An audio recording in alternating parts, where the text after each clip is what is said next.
बिस्मिल्लाहिर्रहमानिर्रहीम, अस्सलाम वालेकुम। मैं हूं मोहम्मद जुनैद हलीम। नाज़रीन, उम्मीद है आप सब खैरियत से होंगे। नाज़रीन, एप्स्टीन फाइल्स ये वो स्कैंडल है नाज़रीन जिसने तहलका मचा दिया है जिनसी जराइम की दुनिया का अब तक का सबसे बड़ा या कम अज़ कम सबसे बड़े स्कैंडल्स में से एक नुमाया स्कैंडल सामने आया है, जिसमें डोनाल्ड ट्रंप समेत दुनिया भर के अहम शख्सियात के स्कैंडल्स राब्ते जेफरी एप्स्टीन के साथ मौजूद थे। और ऐसे में ही मोदी जी का भी एक राब्ता हुआ है और उसको लेकर बहुत से सवालात जन्म ले रहे हैं। और कांग्रेस समेत ऑपोजिशन जमाते भारत की भाजपा सरकार से मोदी जी से ये जवाब चाहती हैं कि आखिर आपने इजराइल के अंदर जाके जो नाच गाना किया है अपने आका ट्रंप को मुतासर करने के लिए, इसकी वजूहात क्या थी? और अगर आप मुतासर करने में कामयाब हो ही गए थे तो इसके बावजूद ये जो शर्मिंदगी का दाग आपके दामन पर लगा है टैरिफ की सूरत में और लानत मलामत की सूरत में, इसके पीछे क्या हकायक है?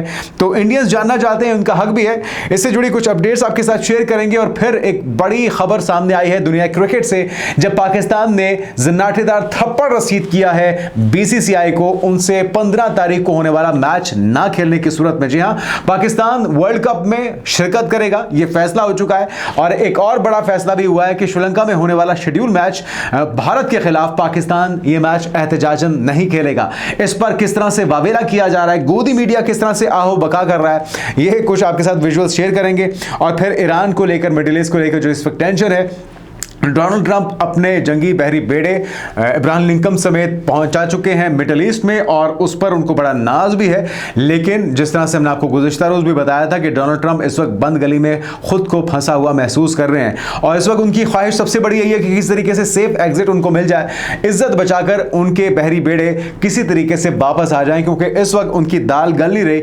और ना ही ईरान किसी तौर पर घुटने टेकने को तैयार है। वो 4 शराइत जिसका बार बार हम तस्करा करते हैं, ईरान वो मानने को तैयार नहीं है। तो फिर क्या माना जाएगा और क्या नहीं माना जाएगा और अगले कुछ दिनों में क्या हो सकता है, ये तमाम मालूमात आपके साथ शेयर करते हैं आज की वीडियो में। पहली जो धमाकेदार खबर है नाज़रीन, एप्स्टीन फाइल्स ने इस वक्त दुनिया में खलबली मचा रखी है और दुनिया भर के मीडिया की तरफ से सवालात पूछे जाने का सिलसिला जारी है। ये इंतहाई भयानक और चौंका देने वाले स्कैंडल्स हैं जिसमें इंसानों को खाने के इल्जामात हैं जेफरी एप्स्टीन और उसके हवारियों पर। बच्चियां, नाबालिग बच्चियों को जिनसी हरासगी का सामना रहा। एक दो नहीं, सैकड़ों बच्चियां जो कि अपनी बचपन और मासूमियत को खो बैठी उस जजीरे पर जो कि जेफरी एप्स्टीन की मलकियत था। और उस जजीरे के ऊपर हॉलीवुड की सेलिब्रिटी समेत सरबराहानी मुमलिकत का वहां पर आना जाना, बिल क्लिंटन और हिलरी क्लिंटन की आमद समेत डोनाल्ड ट्रंप का जेफरी के साथ करीबी रवाबित होना। और बाज़ राय तो ये भी कहते हैं कि मेलानिया ट्रंप के साथ पहली मुलाकात भी जेफरी एप्स्टीन ने ही करवाई थी डोनाल्ड ट्रंप के साथ। और बहुत से इंकशाफात हो रहे हैं। एक छोटा सा ट्रेलर आपको दिखाते हैं जिसमें बहुत सी, एक दो नहीं दर्जनों खातीन ये इल्जाम लगा रही हैं कि किस तरह से उन्हें जिनसी इस्तेहसाल का, जिनसी दरिंदगी का निशाना बनाया गया। जेफरी एप्स्टीन और उसके हवारियों की तरफ से, उसके साथियों की तरफ से क्या कहना इन खातीन का, जरा सुनिए। I was recruited in 2004. I was 17 years old. It was full-blown sexual abuse. There are 1,000 of us. Our voices are real. This was me at 14 years old. I was only 14. The Epstein files are not about loyalty to any one political party. Shame on any elected official who obstructs truth and justice for the American people.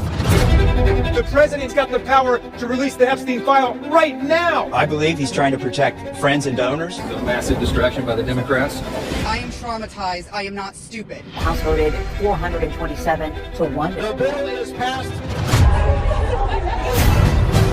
The whole thing is a hoax. I'm deeply disappointed in this outcome. Jeffrey Epstein was not a pedophile, but he liked 15-year-old girls. We want the whole truth to come out. तो नाज़रीन, अमरीकी अवाम सच जानना चाहते हैं। वो काले करतूत, वो काले चेहरे, वो बदनुमा दाग वाले चेहरे जिन्होंने बच्चियों की जवानियों के साथ, बचपनों के साथ खेला है और उन्हें जिनसी इस्तेहसाल का निशाना बनाया है, वो आज जवाब मांग रही हैं अपने सदर से। और ये कहा जा रहा है कि सदर मुमकिन तौर पे अपने इस पुराने साथी को, पुराने दोस्त को बचाने के लिए हर मुमकिन कोशिश कर रहे हैं। पर्दे डाले जा रहे हैं, चीज़ों को अंधेरे में रखा जा रहा है और जेफरी एप्स्टीन को इसमें बरी जिम्मा करार देने की जो नाकाम कोशिश हो रही है, इसका सवाल अब नहीं मुतादिद मौक़ों पर किया जाता रहा है। और अब जो हुकूमती ऑफिशियल्स हैं उनकी तरफ से 2 लाख से ज़ायद वीडियोज़ हैं, 1 लाख से ज़ायद तस्वीर हैं, बहुत सी ख़त किताबत है, बहुत सी ईमेल्स हैं जो कि मरहलावार मंजर आम पर आ रही हैं। ये शख्स किस तरह से असरअंदाज होता रहा न सिर्फ अमेरिका के अंदर होने वाले हुकूमती फैसलों पर और साथ में दुनिया भर के अहम सरबराह मुमलिकत के साथ जिस तरह से इसके राब्ते थे, जिस तरह से इसकी कुर्बतें थी, ये सारे वो चार्जशीट है जो कि बताती है कि कौन कौन इस काले धंधे में न सिर्फ मुकम्मल तौर पर मुलविस था बल्कि पार्शली हिस्सेदार के तौर पर इसमें किरदार अदा करता रहा है। और तमाम सवालों के जवाब अमेरिकी अवाम इस वक्त जानना चाहते हैं और जो भी इसमें मुलविस रहा है यकीनी तौर पे उसे करार वाकई सज़ा मिलनी चाहिए। और जो कांग्रेस का सवाल है वो भी बहुत वैलिड है कि मोदी जी आखिर जेफरी एप्स्टीन जैसे मुतनाज़ शख्सियत के साथ क्यों कर राब्ते में थे, कब से राब्ते में थे, और इजरायली दौरे के साथ साथ ट्रंप को खुश करने के लिए जो उन्होंने नाच गाना किया है, जिसका तस्करा किया गया है उस मुलाकात के बाद, उस दौरे के बाद जो कि सदर ट्रंप ने किया था इसराइल का, 3 दिन के बाद ये मेल की गई थी।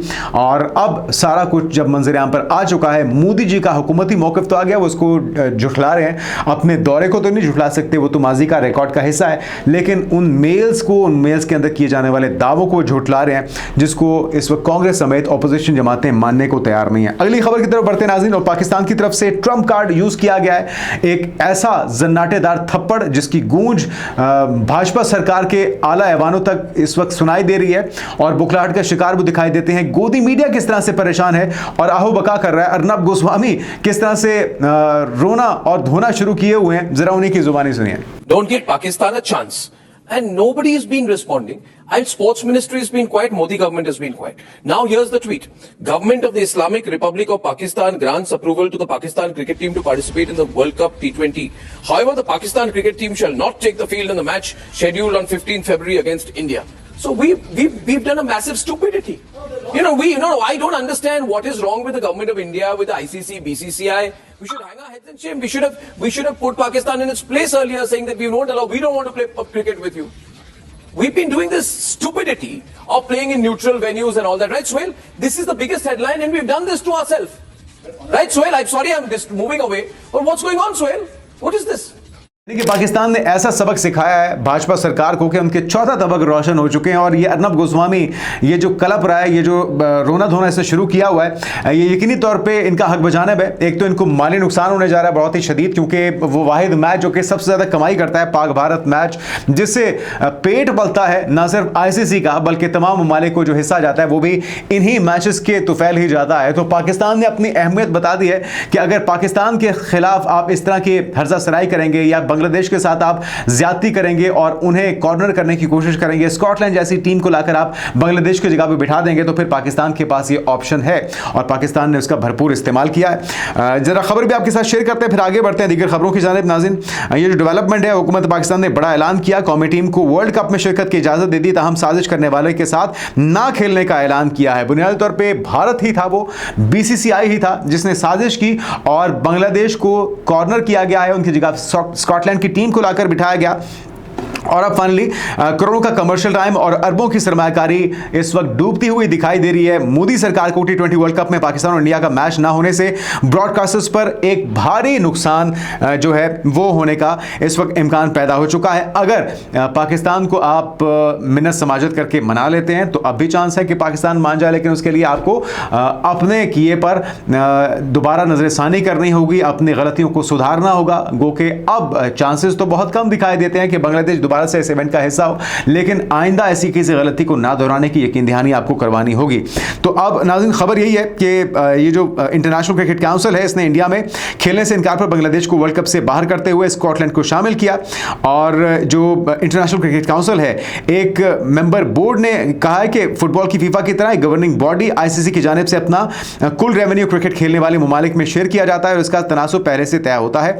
और क्रिकेट की फाइनेंसिंग पर गहरी नजर रखने वाले प्रॉफिट मैगजीन से मुंसलिक सहाफ़ी अब्दुल्ला न्याजी हैं, जो कि ये तफसीलात बता रहे हैं कि सन 2023 में पीसीबी को आईसीसी की जानिब से $17 मिलियन की रकम दी गई थी, जो कि तकरीबन 4.5 अरब के आसपास बनता है। यह रकम आईसीसी ने ब्रॉडकास्टिंग डील्स और आईसीसी टूर्नामेंट से कमाई होती है और इसे तमाम ममालिक में एक मॉडल के तहत तकसीम किया जाता है। और इसीलिए नाज़रीन, ज़ाहिर है कि आईसीसी टूर्नामेंट को ब्रॉडकास्टर्स के लिए मुनाफा बख्श बनाने के लिए आईसीसी को पाकिस्तान और इंडिया के दरमियान मैच यकीनी बनाना होता है, लेकिन इस बार ये करने में बीसीसीआई और आईसीसी जैसा जिसके ऊपर विराजमान है नाकाम रहे हैं और इसकी भारी कीमत इन्हें चुकानी पड़ेगी माली नुकसान की सूरत में। पर दुनिया के जो दीगर अहम ममालिक हैं, अहम कंट्रीज़ हैं, अहम टीम्स हैं, उन्हें किरदार अदा करना होगा। भारत की इस हरदर्मी को सिर्फ इस वजह से पी जाना या हजम कर जाना कि वो इस वक्त कमाओ पूत है या उसकी मोनोपोली है या उसकी जारादारी है क्रिकेट के ऊपर, हम ये चीज़ें इसी तरह से छोड़ नहीं सकते, इन्हें जाने नहीं दे सकते। पाकिस्तान ने जितना बर्दाश्त करना था कर लिया,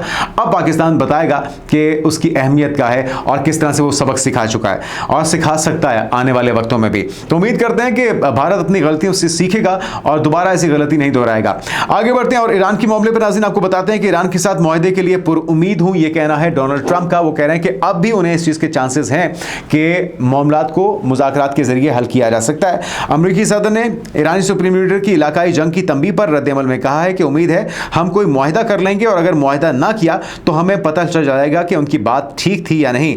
अमरीकी सदर ने इतवार को कहा है कि वो ईरान के साथ मुआहदा तय पाने के बारे में पुरुम्मीद हैं। तो अब भी डोनाल्ड ट्रंप का पुरुम्मीद है ना, एक इस चीज़ का सिग्नल है कि डोनाल्ड ट्रंप बंद गली में फंस चुके हैं और वो चाहते हैं कि किस तरीके से उन्हें सेफ एग्जिट मिल जाए। अपने जंगी बहरी बेड़े यहाँ पर पहुँचाने के बावजूद भी उन्हें कोई बहाना नहीं मिल रहा, कोई वजह नहीं मिल रही कि वो ईरान के ऊपर चढ़ दौड़ें। अगर ईरान जवाबी कार्रवाई करता है तो उससे इजराइल का बहुत कुछ बिगड़ सकता है। गुज़िश्ता माह जिस वक्त आपने देखा था ये मुजाहरे शुरू हुए थे, तो इसके बाद एक ड्रामा रचाया गया अमेरिका की तरफ से कि जो आपने मुजाहिरीन के खिलाफ क्रैकडाउन नहीं करना, उन्हें फांसियों पर नहीं चढ़ाना। उस मुआहदे, उस मुतालबे को भी तस्लीम कर लिया गया, लेकिन फिर भी अपने बहरी बेड़ों को यहाँ पर भेजना, इस बात का ये साफ इशारा था कि अमेरिका कोई जाहिरियत मुसल्लत करना चाहता है। तो ख़ास तौर पर नाज़रीन आपको याद होगा ये जो भी हालिया बयान आया आयतुल्लाह ख़ामनेई का, उसमें उन्होंने कहा कि फसादियों ने पुलिस, सरकारी मराकज़, पासदारान इनकलाब के मराकज़, बैंकों और मसाजिद पर हमले किए और कुरान को नज़र आतिश किया। ये एक बगावत की तरह था। उन्होंने मजीद कहा कि इस बगावत को कुचल दिया गया। और ईरानी लीडर की तंबीह के बारे में सवाल पर ट्रंप ने इतवार को सहाफ़ियों को बताया कि वो यही कहेंगे। उन्होंने कहा है कि उम्मीद है कि हम कोई मुआहदा कर लेंगे, अगर हमने मुआहदा नहीं किया तो फिर हमें पता चल जाएगा कि उनकी बात ठीक है या नहीं। साथ में ईरान अमेरिका के साथ मुज़ाकरात कर रहा है। डोनाल्ड ट्रंप की तरफ से इस बात की तस्दीक भी की गई है कि दोनों फरीक बातचीत कर रहे हैं और उन्होंने हमले के खतरे को भी नुमाया रखा। ईरान के सुप्रीम कौमी सलामती काउंसिल के सरबरा अली लारिजानी ने कहा है कि मनगढ़ंत मीडिया जंग के शोर शराबे के बरक्स मुज़ाकरात के लिए मुनज़्ज़म इंतजामात आगे बढ़ रहे हैं।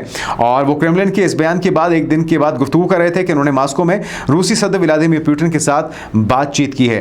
तो अब नाज़रीन ये अब तक की सूरत हाल है और हम उम्मीद करते हैं कि मामलात को अफ़ाम तफ़हीम के ज़रिए, मुज़ाकरात के ज़रिए हल किया जा सकेगा। और अगर ऐसा नाज़रीन नहीं होता तो फिर इसमें सिर्फ ईरान, अमेरिका, इजराइल ही शामिल नहीं होंगे इस जंग के अंदर, बल्कि खित्ते के दीगर ममालिक, दीगर स्टेक होल्डर्स और इसमें बड़े प्लेयर्स भी कूद सकते हैं। और ये जंग अपने आप में इतना पोटेंशियल रखती है कि वो पूरी दुनिया को अपनी लपेट में ले ले या उसके असरात से पूरी दुनिया बच पाए, ऐसा मुमकिन होता दिखाई नहीं देता। लास्टली नाज़रीन कुछ फॉलोअप्स हैं और चाइना के अंदर एक अनोखा तैयारा देखा गया है जिसके देख के लोग सवाल पूछ रहे हैं इसकी कैपेबिलिटीज़ क्या है, इसकी खुसूसियात क्या है, इसका नाम क्या है। लेकिन आपको पता है कि चाइना जो है एक के बाद एक सरप्राइज दे रहा है पूरी दुनिया को, अस्करी मैदान में भी, माशी मैदान में भी।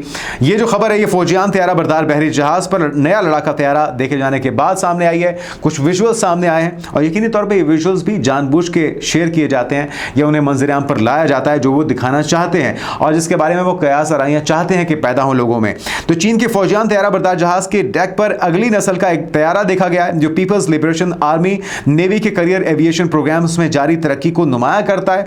और यह मुशाहिदा इस बात की निशानदही करता है कि चीन अपनी बहरी फिजाई सलाहियतों को बढ़ाने और जदीद बनाने की कोशिश करते हुए ये अमल जारी रखे हुए है। ताहम इस तैयारे के अमली किरदार और इसकी कारकर्दगी का अभी तज्जिया जारी है। मजीद तफसीलात उम्मीद करते हैं नाज़रीन तभी जारी होंगी जब चाइना के ऑफिशियल्स की तरफ से ऑफिशियली इससे मुतालिक कोई तफसीलात सामने आएंगी। बहरहाल ये एक डिफरेंट, जदीद और अपने दुश्मनों के लिए मोहलिक तैयारा दिखाई देता है और ये 5th जनरेशन है, ये 6th जनरेशन है, इससे मुतालिक तफसीलात अभी आना बाकी है। लास्ट नाज़रीन आपको एक फॉलोअप देते हैं। पाकिस्तान में जिस तरह से आपको पता है सिख यात्रियों को हमेशा वेलकम किया जाता है। वर्ल्ड बैंक के सदर अजय बंगा भी पाकिस्तान पहुंचे हैं और हमारे वजीर खजाना मोहम्मद औरंगजेब समेत अहम ऑफिशियल्स ने उन्हें रिसीव किया है और गुरुद्वारा समेत अहम जो मजहबी मकामात हैं सिख बरादरी के, वहाँ पे उनके हाजिरी का सिलसिला जारी है। उन्हें पूरा प्रोटोकॉल दिया जा रहा है, मोहब्बत दी जा रही है। उसी तरह से जिस तरह से हर सिख यात्री को पाकिस्तान पहुँचने पर भरपूर तरीके से वेलकम किया जाता है, खुशामदीद किया जाता है। ये पाकिस्तान की रिवायात भी हैं और पाकिस्तान हमेशा जो सिख बरादरी है